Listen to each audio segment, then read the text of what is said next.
Hey, you guys, it's Dacia here. Happy Wednesday, 12:30 Central. And so that means it is Corporate Caffeine time. So I am the host and the author of Corporate Caffeine. And every Wednesday, I do special versions where I'm live with you guys. We do pre-recorded podcasts as well. I actually have a guest coming in with my co-host, Kyle Coffey, my husband and partner in crime later today. So we've got new episodes coming out, but that is basically what we do. And what's the deal with Corporate Caffeine? Well, I want to help you unleash your potential in the business world. So we talk about that. And sometimes we talk about marketing and finance and business things.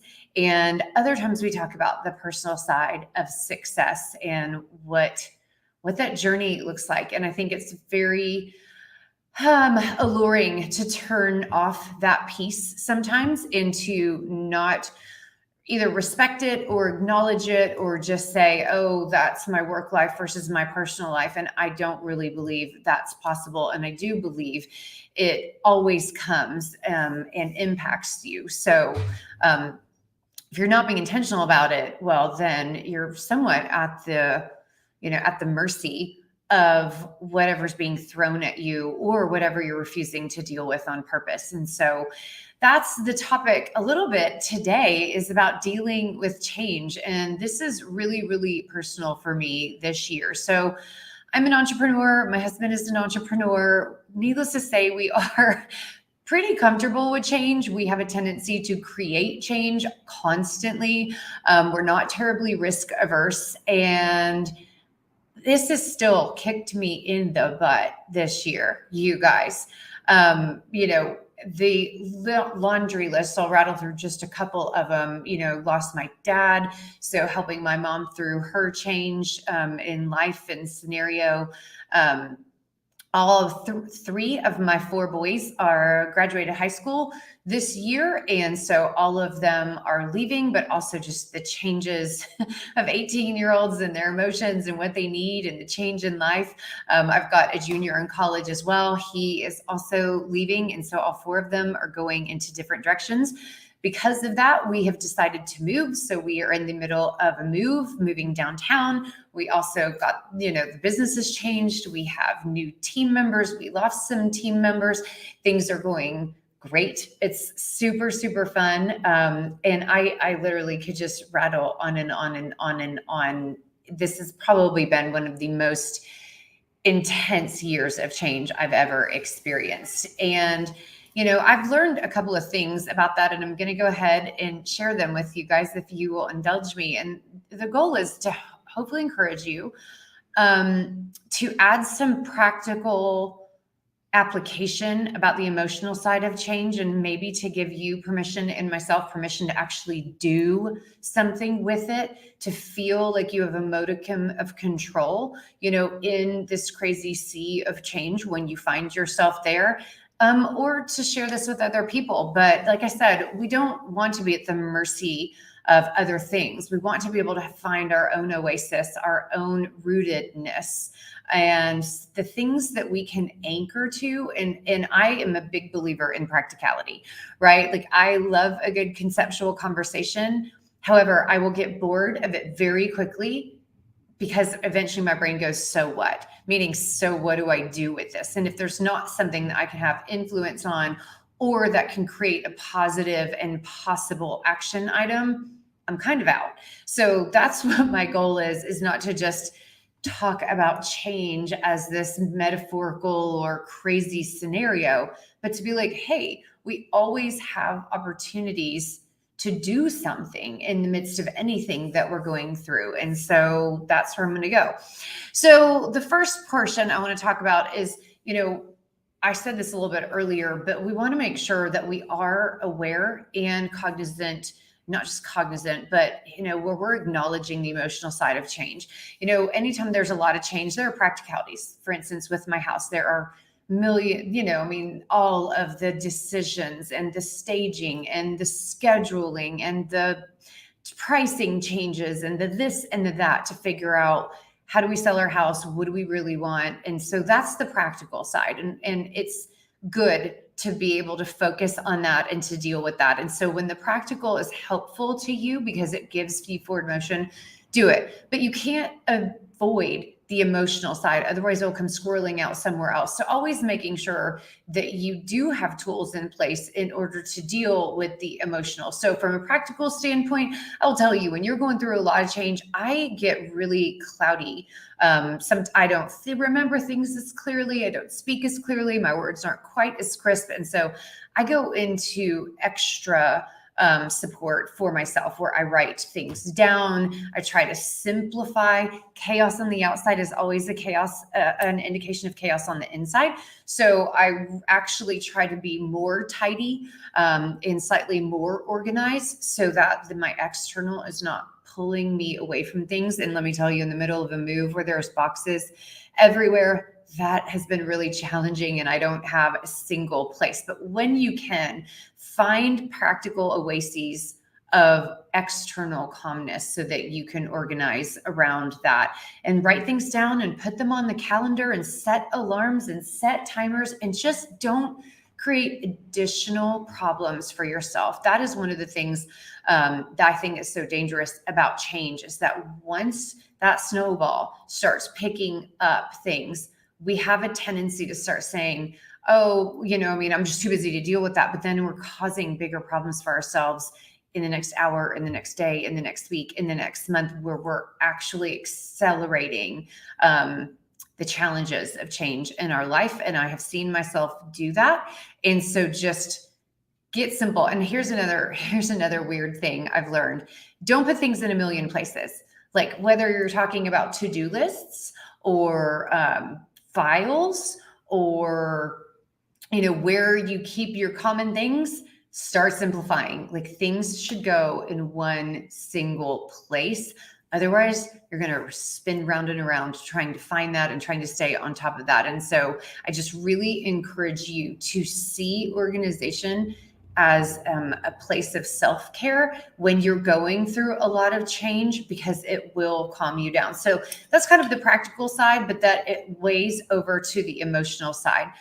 But on the emotional side, and again, a practical application of this is watch your self-talk. One of the things that I have been doing this year, I'm like, things are so hard.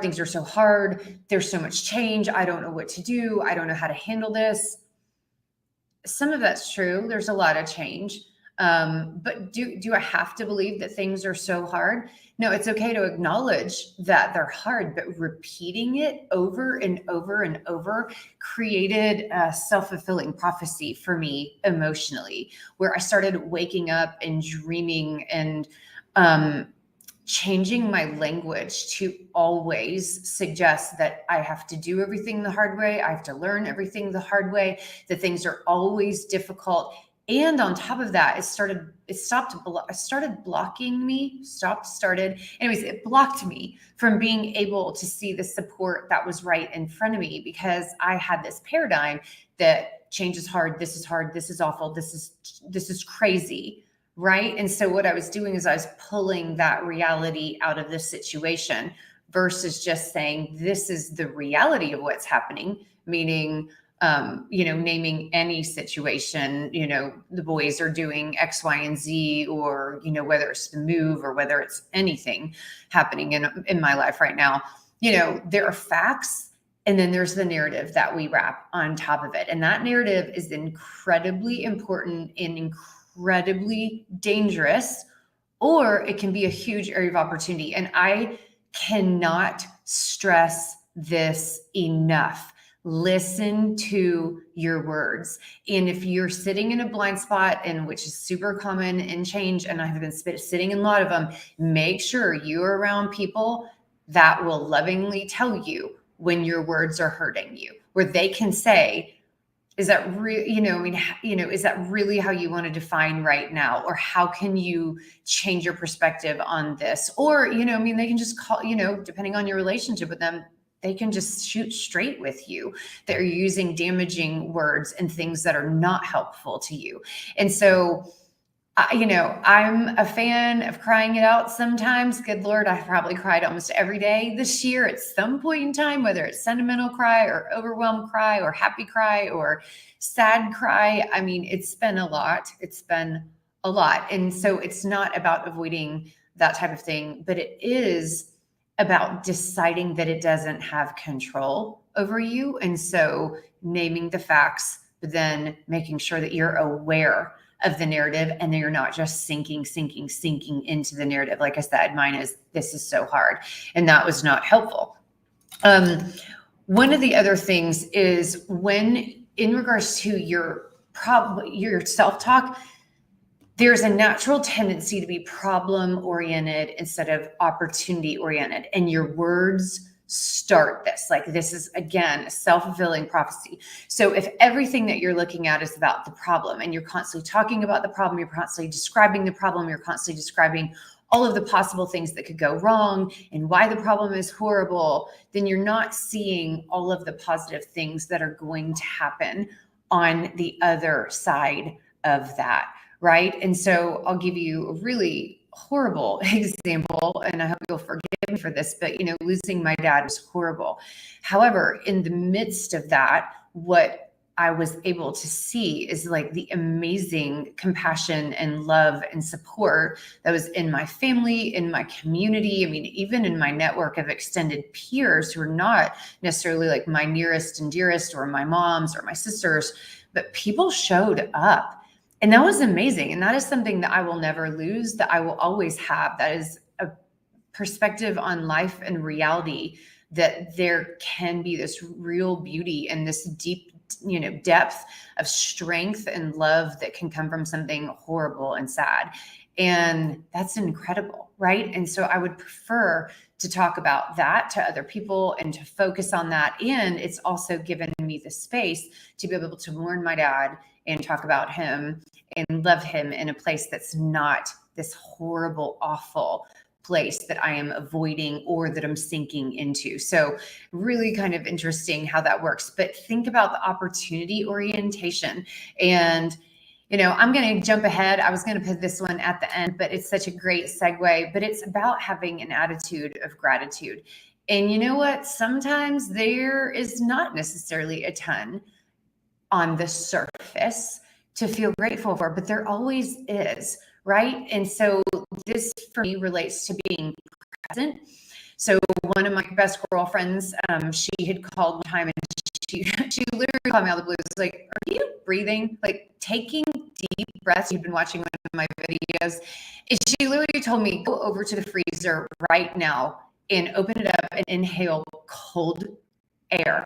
She's like, you've got to start feeling a present moment. Like you're just squirrely. And it was such a gift because ever since then, that was months ago, I stopped and I remember take something amazing. You might feel good in your bed, or you might have a thought, or all of a sudden you see things that you do have gratitude for, how good that coffee tasted, or the fact that a friend did call you and give you good advice. And these are the kind of things that are probably happening, but you just don't have the awareness. And I'm speaking, from what happened to me this year, is that I just didn't have the awareness to be thankful for them, like a hug from one of my kids or anything like that. And so really focusing on an attitude of gratitude. And guys, when I talk about being intentional about this, I literally got to a point once I remembered that gratitude is self-protection, and it is. So I'll let you wallow around in that one on your own, but it is armor. It's a shield for you. And I will do ABCs of gratitude. I will go on a walk, or I will do anything when I'm driving or in the shower, and I will literally go through the ABCs and A, what am I thankful for? B, what am I thankful for? And I will do things where I have to be incredibly deliberate, intentional, and I have to sit there for all of those letters. Like I don't crap out on it. And it's shocking how much like my shoulders change, my life changes, my heart changes, my thinking changes. So having an attitude of gratitude is super, super important. And it is self-protective. This is not about being, Pollyanna and, fakey for everybody else. This is about you and about the things that you do have control over and the things that you are choosing to believe to and to believe in and to anchor to. So super, super important. If you have an attitude of gratitude, you know what you're going to be able to find? You're going to be able to find a little bit of fun. Because when you start being appreciative of things, you start being able to go, who could I call right now? Right? Like which one of my friends is going to give me a good laugh? Or wow, instead of watching the news, maybe I can turn on a comedy show. Or there are so many different things. I mean, maybe it's just having the friends in the mind say, you know what, going on a little bike ride would be fun, or playing with my dog would be fun, or whatever. But there are so many opportunities to have a little moment of delight. I mean, even it's just like a small chat with a coworker, about something interesting. It's fun, but you have to allow yourself to say that it is. And it's hard to see fun and embrace fun if you don't have the margin in your mind, in your heart, in your time, in your calendar, and in your attention to actually find it and embrace it. So find the fun, do it on purpose. And fun doesn't have to take 6 hours, right? I mean, it can be just a couple of minutes here and there, but the repetition is the thing that's really, really important when you're going through so much change. Also, fun is that repetition creates what I like to think of as like character muscles. And so the more you have fun, the better you get at it, and the more you attract it. And that's really important. I mean, it's like when you're exercising, the more you do it, the stronger you get, the easier things come for you.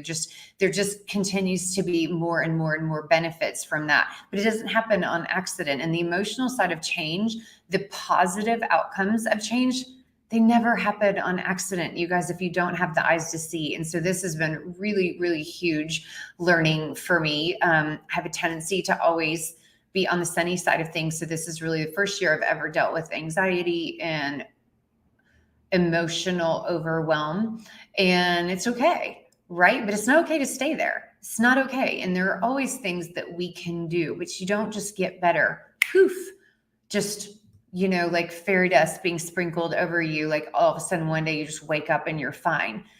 So this is what this is about, is just encouraging you, because other people encouraged me to find the ways to get through it. So this one relates to something I was saying earlier. So reality check your worst case scenario. The darker and the more overwhelming anything gets, it's easy to just keep repeating it. So it goes back to that watching yourself talk. However, when worst case scenarios are in our head, they make sense because they don't have to, right? Like we have not given them language. We're not explaining them to someone else. We're not even explaining them to our own external ears. It's just ricocheting. All of these possible worst case scenarios are ricocheting in our brain and driving us absolutely bonkers. So sometimes it depends on your personality. I love to avoid worst case scenario thinking. I do not like plan Bs. I do not like plan Zs, but my husband, Kyle, he does. And he actually taught me this trick where sometimes the best possible thing you can do is actually do out loud the worst case scenario planning, because you'll find that once you realize worst case scenario, you can actually deal with what that looks like. Now, I get it, especially any of us moms, we can come up with worst case scenarios. They're so horrifying. Like, I mean, it would shock, the craziest screenwriters, with the darkest things.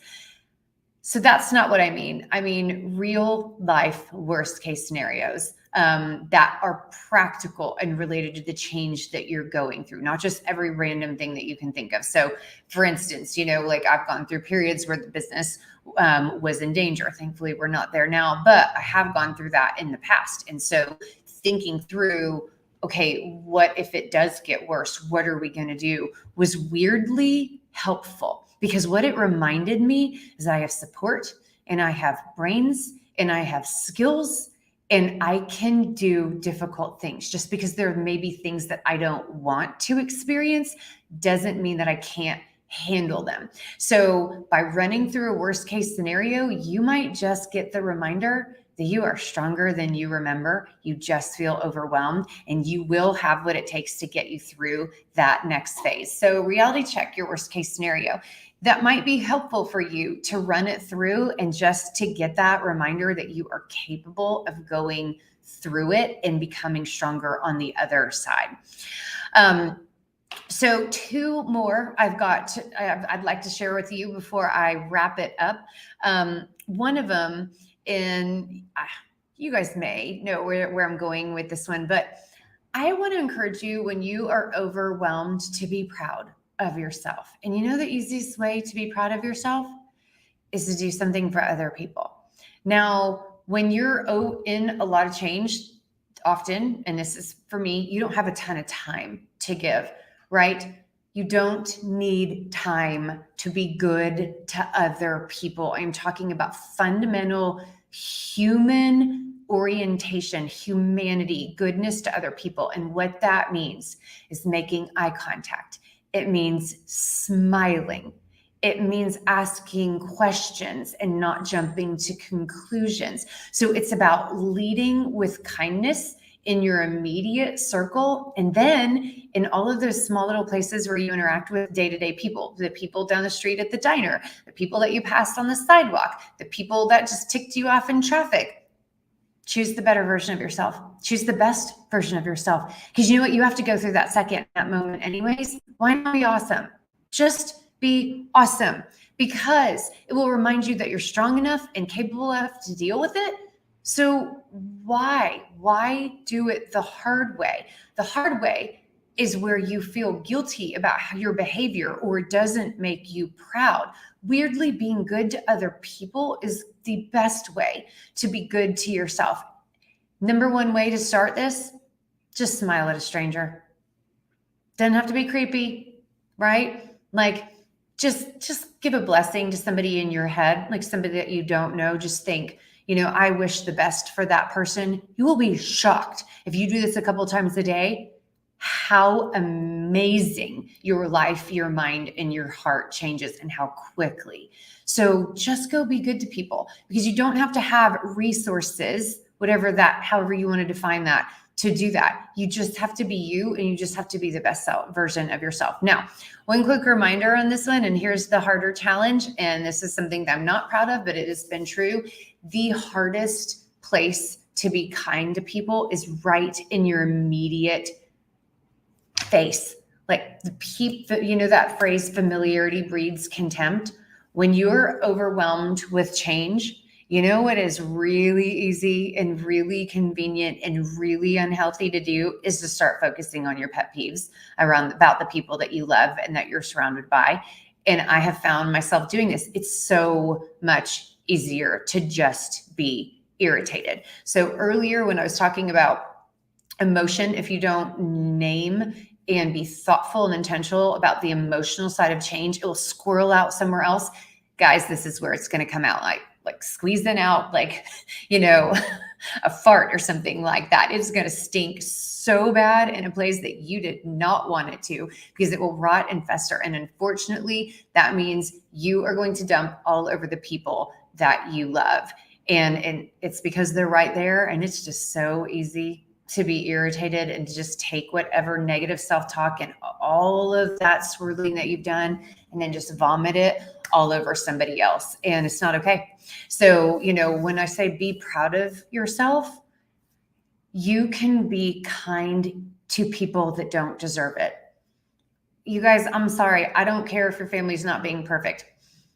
I have 4 boys. They're not perfect every single day. They're amazing, but they are not perfect. But guess what? I could choose to be kind to them, right? I have a husband that I've been married to for 22 years. He's not perfect every day, but I can remember that I love him and that he deserves my respect and my love, even if I'm in a bad mood or even if he's in a bad mood. And I had some really good friends speak truthfully to me that I was creating, some of those waves in my life. And I'm so thankful to people that love me so much that they can say that to me, and for a God that opens my heart where I can hear that and receive that and not be bitter, but see it as an opportunity. So again, remember, problem orientation versus opportunity orientation. There is an opportunity to be your best self in the darkest times. And that is the transformation that you deserve in a time of change. You deserve on the backside to find out that you are resilient, strong, wise, interesting, and capable beyond all comprehension. You deserve to have confidence built up in you because of what you have gone through. But it's not going to happen unless you do it intentionally. So do the things that will make you confident. Play the music, wear the clothes, be around the people that are encouraging, and do things, and then repeat them back to yourself that are worthy of you, and do the things for yourself that you would do for the people that you love. So for any of you going through change, small or big, on purpose or accidental, love and prayers for you. I'm with you. And you can do it. Like, we're okay. And that's the one guarantee we have, is that change will keep coming. And so this just means you're going to get better and better at it. So thank you guys so much for tuning in today, and for just hanging out with me on a slightly softer, more vulnerable side of success and potential, because we're one people. This is one life. We're not segmented, so we've got to just treat it as a holistic, like that we are whole people and wholehearted. So anyways, thanks everybody. Have an amazing week. Go be proud of yourself. Onward and upward.